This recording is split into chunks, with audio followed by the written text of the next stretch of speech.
మహావిశాఖనగర ప్రజల అవసరాలు తీర్చే ప్రధాన నీటి వనరులో ఒకటి ముడసర్లోవ జలాశయం. ప్రస్తుతం మనం ముడసర్లోవ జలాశయ ఆవరణలో ఉన్నాం.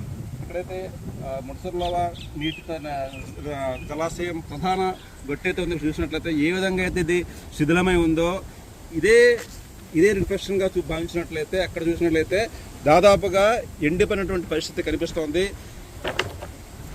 జలాశయంలో నీటి కొరత కారణంగా ఇప్పటికే నగరంలోని అనేక ప్రాంతాలలో ప్రజలు నీటి సమస్యను ఎదుర్కొంటున్నారు. మనం గమనించినట్లయితే గడిచిన కొద్ది రోజులుగా అనేక ప్రాంతాలలో రోజు విడిచి రోజు నీటి సరఫరా అనేది కొనసాగుతూ ఉంది.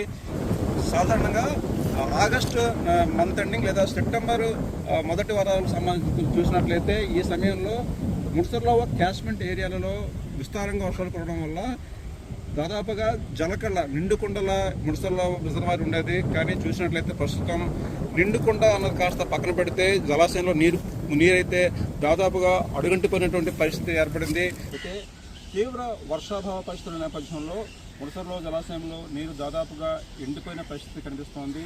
ఈ క్రమంలోనే విశాఖలో తీవ్రమైనటువంటి నీటి కొరత ఏర్పడింది. ఇప్పటికే అనేక ప్రాంతాలలో నీటి సరఫరా అరకొరగా కొనసాగుతోంది.